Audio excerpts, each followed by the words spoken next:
Hola, bienvenidos una vez más a este canal Leyendo con Paqui. Mi nombre es Natalie y en esta ocasión inauguramos una nueva sección que será dedicada a la literatura peruana. Y quizá os preguntéis por qué. Bueno, básicamente porque yo soy peruana y me gustaría a través de este canal también recomendar a algunos autores que quizá no son tan conocidos como, pues, digamos, el más famoso es Mario Vargas Llosa, pero también me gustaría reseñar libros de Alfredo Bryce Echenique o Ramón Ribeiro, ¿sí? O Clorinda Mato de Turner, hablar también un poquito más quizás sobre literatura indigenista, que no es tan conocido. Bueno, en fin, tengo como muchas recomendaciones.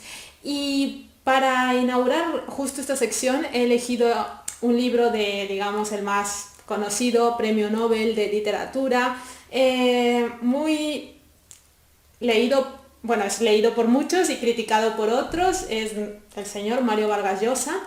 Y bueno, he querido empezar esta sección con un libro que quizá no es tan famoso como podría ser Conversación en la Catedral o La ciudad y los perros, pero creo que es importante. Y ese libro es El Ituma en los Andes. ¿Por qué he elegido este libro? Este libro básicamente llegó a mis manos hace, bueno, yo creo que el año pasado, más o menos durante la pandemia, y me sorprendió mucho porque yo conocía las aventuras del Cabo Lituma, que es un personaje muy recurrente en algunos libros de Mario Vargas Llosa, eh, pero no sabía nada. Digamos, el contexto histórico-cultural en el que está marcado este libro es la década de los años 80 y bueno, digamos que yo nací en los 90 más o menos, y sí que es sabido ya por muchos peruanos, porque no lo digo, obviamente, digamos, es cultura general, de que los años 80 fue una época marcada por el terrorismo, la corrupción, fue una de las épocas más oscuras digamos, de toda la República, quizá.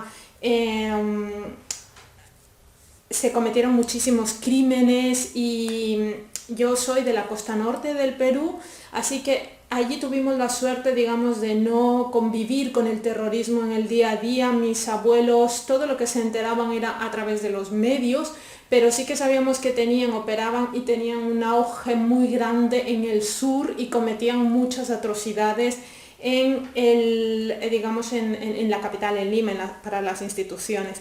Entonces, para los que no son del Perú, quizá no suene mucho, pero el grupo terrorista más conocido de los años 80 se llamaba Sendero Luminoso. Y básicamente este es el contexto en el que se sitúa el libro de Lituma. Lituma es un cabo que es de Piura, originario bueno, de la costa norte, y lo designan como, digamos, como que van rotando, ¿no? Y lo designan a un pueblo del sur del Perú, en los Andes, que el pueblo es ficticio, se llama Nacós. Entonces, en este pueblo él conoce, bueno, tiene un adjunto que será Carreño, su apellido es Carreño, y él es sí propio de la región. Entonces, los tres, digamos, la trama principal es la investigación de tres desapariciones de personas. Muchos especulan en el pueblo que pueden haber sido, digamos, asesinados por Sendero Luminoso, quizás se han adherido a Sendero Luminoso, o bueno, puede haber pasado muchas cosas. Entonces, a lo largo del libro, toda digamos, la trama principal va a girar en torno a qué pasó con esas personas, dónde están. Y hay como pequeñas subtramas que van, digamos, englobadas a lo que sería el contexto histórico-cultural también, para que podamos ver, por ejemplo, una de las subtramas es la historia de amor entre Carreño y una prostituta, Mercedes. Y bueno, digamos que también una característica de la literatura de Mario Vargas Llosa son los diálogos telescópicos, que son aquellos diálogos que hacen un salto en espacio temporal, que se entremezcla entre el relato de los sucesos que están pasando con los recuerdos de los mismos protagonistas. Entonces, esto es lo que pasa, digamos, vamos a conocer la subtrama de Mercedes y Carreño a través de todas las, digamos, de todos los relatos que hace Carreño con el cabo Lituma. Y bueno, es muy curioso. No quiero, digamos, terminar de spoilear, pero lo único que se desprende de esta trama es digamos, el narcotráfico, de donde se ve, ¿no? Y cómo se desarrolla, de cómo estaba en aquella época. Y la otra subtrama, que es la de Pedro Tinoco, creo que se llamaba Pedro, sí, Tinoco, bueno, me acuerdo de Tinoco, es, bueno, que está bastante, también que daba mucho para pensar realmente sobre las injusticias, que se tomaba también un gobierno corrupto que quizá estaba siendo asediado por, digamos, una amenaza que era el terrorismo y que querían combatirlo de alguna manera, y en aquella época también el gobierno de turno intentaba encontrar responsables ante cualquier acusación sin importar si esta persona era inocente o no. Directamente aplicaban, digamos, todo tipo de, no sé, no justicia entre comillas, ¿no? Pero era tortura también, y como vemos, digamos, gobiernos corruptos que se intentaban marcar goles a través de, por ejemplo, acusaciones falsas.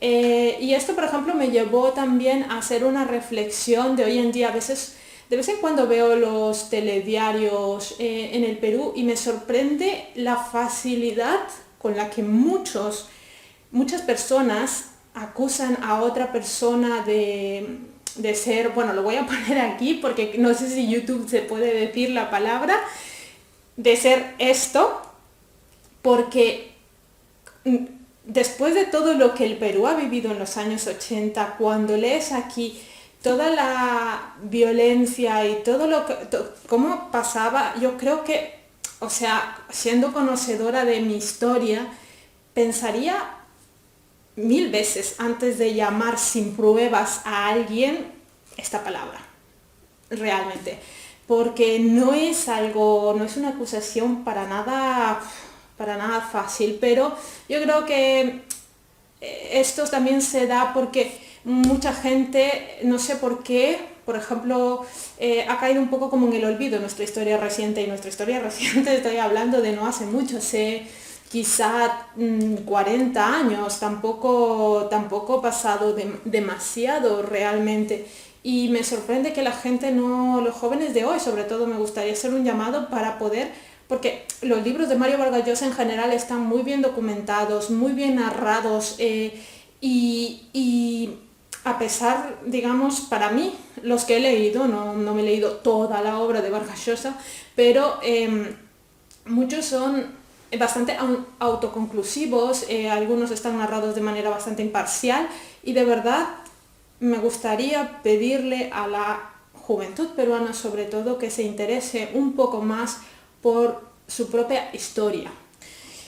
Bueno, conclusión en este libro, para no desviarme demasiado, no solo se mezclan, digamos, la violencia, la corrupción, el narcotráfico, sino también se mezclan lo que serían los usos, costumbres locales de esa región, que es Ignacos. El Perú es un país tan grande, y grande también en biodiversidad, digamos, desde la costa al sur, del este al oeste, hay inmensidad de costumbres, de etnias, de culturas tan grandes, que esto, por ejemplo, queda patente en este libro también cuando el cabo Lituma, que es de la costa norte, es de Piura, realmente, de una ciudad muy cercana a la mía, y que cuando yo lo conocí leyendo ¿Quién mató a Palomino Molero?, que también es cortito, son creo 150 páginas, y está muy bien porque está ambientado en Piura, si queréis saber más.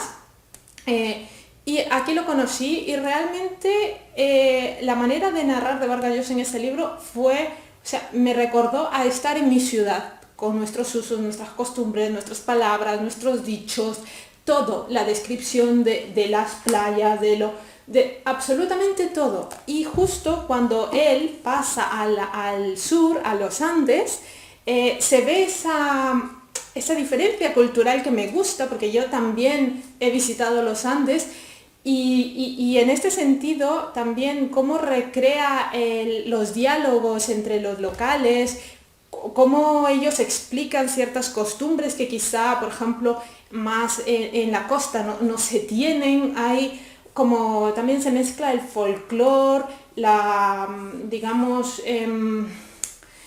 no solo el folclore, ¿cómo se diría? Como ese misticismo que hay en esa región concreta y esta mezcla hace que la ficción con la realidad se entremezclen de una manera que al menos a mí personalmente me atrapó, me gustó. No sé si lo disfruté más porque soy peruana y también he estado, digamos, del norte al sur, he visitado mi país y esto, digamos, me ha hecho comprender más, no lo sé, pero realmente disfruté muchísimo, muchísimo.